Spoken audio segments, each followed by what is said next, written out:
Hey, it's Ding. Welcome back to Established Dominance Fantasy Football. And this is the Sunday night, Monday Night Football recap and the review of my Week 5 under-over picks. And if you appreciate these podcasts, text a friend, spread the word. All right, let's get a quick injury update before we move forward. There's a lot to cover, so hold on.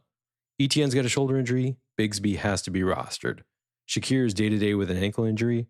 Ingram might play Week 6, but just don't let him warm up before the game. Brian Robinson has a knee issue that came up late. He might practice less this week, but he still has a chance to play. Nixon might play, might not. They're so specific about that. Collins, the hamstring injury, he's week to week. I bet he misses Week 6. Singletary, no update yet, but you need to get Tracy now. Devonta Smith and A.J. Brown are expected to play. We'll see. Moss, he has an ankle injury, but it's not serious, they think. Richardson, he'll start when he's healthy, which means if Flacco loses. And Njoku, he's got a new knee injury. He needs an MRI. We're waiting on the results of that and on his new hair color. Rashid Rice, he had a procedure, using my air quotes. He could play in 2 months. Whatever. Aaron Jones, he's got an MRI. We're waiting on that. Chandler, he's really not a great play, especially because the Vikings have Week 6 bye. CMC won't play in Week 6. Who knew? And then Stevenson, still no word on him. Gibson has to be rostered. He looked good. All right, on to the Sunday Night Football recap. The Cowboys win it in the last minute, but it wasn't pretty. Dak went 352 yards passing, 2 touchdowns, 2 interceptions, but the numbers sound better than he looked. Dowdle is now the running back 1. Zeke is kind of gone. Dowdle went 20 for 87, plus 2 for 27 through the air and a touchdown. Zeke can safely be benched, traded, or dropped, depending on your needs. Tolbert led all receivers with 7 for 87 and a touchdown. Ferguson looked good. He had 6 for 70, and CeeDee Lamb went 5 for 62. But it was painful for CeeDee Lamb. The Steelers looked lost on offense. Fields needs to be replaced. And while his 131 yards and 2 touchdowns and no interception line isn't awful, he looked confused and he was totally off balance the entire game. Najee Harris led in rushing and receiving, which isn't saying much because he only got 16 total touches, and he was basically the only running back. Fields missed a lot of key opportunities to use Najee's talent, opting to make himself look good and try to hold off Russell Wilson for another week. I doubt that's going to happen. Late in the game, he had to come out, and his backup, Allen, came in, looked better than Fields did for 2 plays. They should have kept that Allen kid in. Fields had trouble hitting Pickens, who went only 3 for 26 on 7 targets, totally open. Pickens was definitely frustrated. Freiermuth and Haywood both had TDs, and Fields' accuracy is really in doubt. I think it's time for Russell Wilson. Hopefully the team knows that, and they move forward.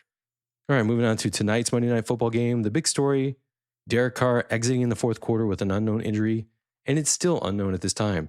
Huge news, would be a big impact to all the skill players moving forward. When he left, he was 165 yards, 2 touchdowns, and an interception, but he really looked off all night, missing throws to wide open players for touchdowns. When he left, it almost looked like he had a concussion. I don't really think I saw any kind of injury, but it was just weird. Kamara was 11 rushes for 26, plus 6 catches for 40 yards, no touchdowns. So a standard PPR, decent night for him, but no touchdown really hurts. Shaheed went 4 for 86 and a touchdown with a huge score. He was overthrown on another one as well. Shaheed's a great starter. Moreau caught the other touchdown in Taysom Hill's absence. For KC, Mahomes had an off night. He threw for 331 yards, no touchdowns, and a pick, plus 22 on the ground. He struggled hitting the deep ball all night, focused on the short to intermediate throws to the tight ends, who are like the new focus now that Rice is gone. And by the way, don't believe the hype of Rice's injury where it's really not that bad. He's just having a procedure. Yeah, he's not coming back. Hunt had a big night, 27 rushes, 102 yards, and a touchdown plus a catch. Smith-Schuster, I guess he's the Rice replacement. 7 catches for 130 yards. I think he had like double-digit targets, but he's not really that good, and he had a costly deflection in the end zone. Should have caught a touchdown. Instead, it turned into an interception that could have ruined the game. Worthy, he ran into a touchdown, but Mahomes couldn't hit him even when he was wide open in space. Kelsey, he had a great night, racked up 9 for 70 in front of his girlfriend. Hardman, Perrine, and Steele, they're basically afterthoughts in this offense right now. If Smith-Schuster is the guy moving forward, he's a huge waiver target this week, worthy of a big fab price. Let's move on to overhyped and underappreciated. We'll take a quick look at this. In the overhyped category, in the quarterback position, I had Rodgers, Huntley, and Minshew. Now, I went 3 for 3 in these guys. They were all terrible in their own special ways. I don't even need to get into it. I think we all agree. At running back, I had Bigsby, Moss, and Sermon. I only went 1 for 3 here. Moss had a bad game, but Bigsby benefited from ETN's injury, but he looked legit good as well. Sermon got lucky with a late touchdown, so I don't get credit for that one. And wide receiver, Tyreek Hill, Ayuk, and Worthy were my 3. I went 2 for 3 here. Hill is still not worthy of a first-round pick. He barely crossed the double-digit PPR line. Ayuk had a monster game. That came out of nowhere, but it cost San Fran the game, in my opinion. I thought they just forced him the ball. And then there's Worthy, who got that touchdown at the end, but he's really just a touchdown-dependent kind of guy with only 3 catches, so I think that's worthy of credit. At the tight end position, I had McBride and Bowers. I went 0 for 2 here. I really don't need to get into this. They both had good days. At the underappreciated, for quarterback, I had Nixon, Purdy, and Watson. I went 2 for 3 here. Watson's just really bad. He's done. I hope they trade him or get rid of him or do something. I think the entire town of Cleveland agrees with me. If you agree with me, throw a comment out there. Let's get a poll going. Watson needs to go. At running back, I had Kyron Williams, Gibson, and Swift. Went 2 for 3 here. Gibson was a victim of New England's lies about how, Stevenson's not going to start and, he fumbles too much. So they gave Gibson the first carry and then they gave Stevenson like the next 15.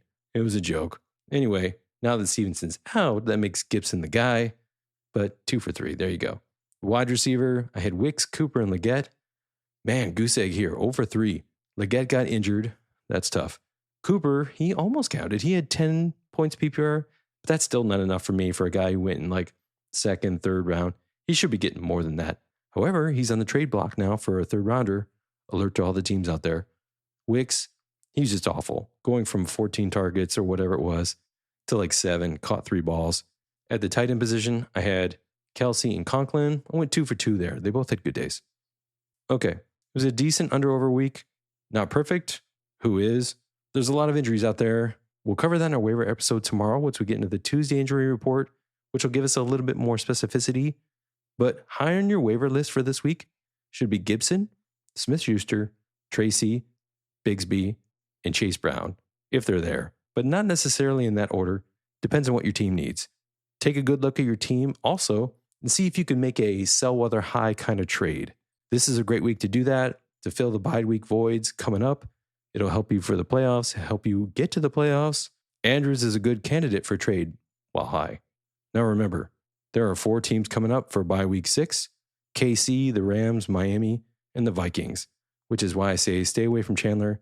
I think Aaron Jones will be fine by the time he comes back from the bye. Again, more on that tomorrow. As always, before we sign off, I want to give a shout out to our men and women in uniform who protect the freedoms we hold dear. Thank you for your service and sacrifice. In addition, I want to say thanks to all our first responders in North Carolina, Tennessee, Georgia, and Florida. Our thoughts and prayers are with you, especially as Milton approaches. Finally, thanks for listening. If you enjoyed this episode, be sure to subscribe and follow us on X, YouTube, Apple, Spotify, or wherever you get your podcasts so you can stay up to date on our latest content. And until then, remember, established dominance isn't just a catchphrase, it's a commitment. Are you ready?